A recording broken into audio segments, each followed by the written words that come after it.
Hello friends, Vallari క్రియేషన్స్కి స్వాగతం. ఈరోజు మనం మిర్చి కసాలను ఎలా చేయాలో చూద్దాం. ఇది రైస్లోకి, టిఫిన్స్లోకి కూడా యూజ్ అవుతుందండి. చాలా రుచిగా కూడా ఉంటుంది. సింపుల్గా చేసేయచ్చు. దీనికోసం బజ్జీ మిర్చిని 1/2 కేజీ తీసుకోండి. బజ్జీ మిర్చి అయితే కారం లేకుండా రుచిగా ఉంటాయండి. ముందుగా వీటిని శుభ్రంగా కడిగి మిర్చిని ఘాట్లుగా పెట్టి అందులోని గింజలన్నీ తీసేయండి. బాణీ పెట్టి 1/2 కప్పు పల్లీలు వేయండి. వీటిని మాడకుండా కలుపుతూ ఎర్రగా ఫ్రై చేయండి. పల్లీలు దాదాపు ఫ్రై అయ్యేటప్పుడు 1 స్పూను నువ్వుల్ని కూడా వేయండి. నువ్వులు త్వరగా వేగుతాయి కాబట్టి చివరిలో నువ్వులు వేయాలండి.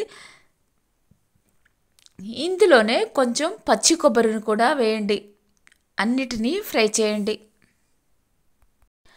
ఇవన్నీ ఎర్రగా ఫ్రై అయిన తర్వాత స్టవ్ ఆఫ్ చేసుకొని చల్లారనివ్వండి. చల్లారిన తర్వాత మిక్సీ జార్లోకి తీసుకొని గ్రైండ్ చేయండి. దీంట్లోనే కొద్దిగా నీళ్లు వేసి పేస్ట్ లాగా చేయండి. బాణీ పెట్టి కొంచెం ఎక్కువ ఆయిల్ వేయండి. 4 లేదా 5 పచ్చిమిర్చిని వేసి ఫ్రై చేయండి. ఎర్రగా ఫ్రై చేయాల్సిన అవసరం లేదండి. ఈ విధంగా కొద్దిగా ఫ్రై అయితే చాలు. పచ్చిమిర్చిని అన్నిటినీ ఇలాగే ఫ్రై చేసి ఒక గిన్నెలోకి తీసి ఉంచండి. ఒక పెద్ద సైజు ఉల్లిపాయని ముక్కలుగా తరగండి.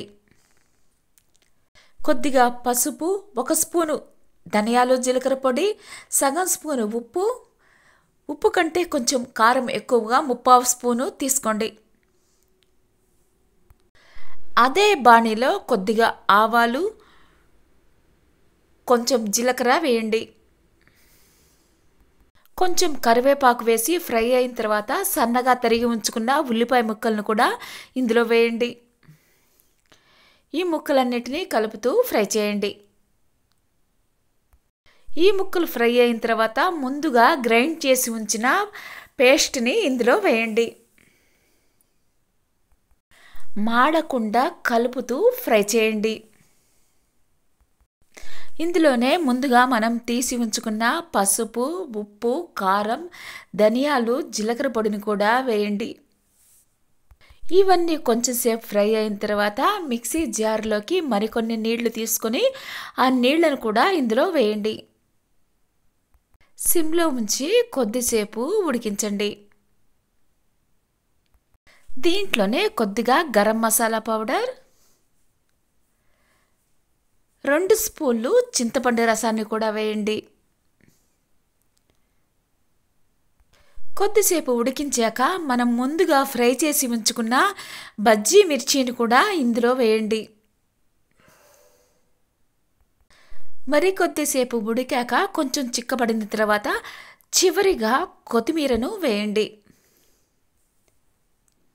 మాడకుండా కలుపుతూ 2 నిమిషాల పాటు ఉడికించి స్టవ్ ఆఫ్ చేసుకోండి.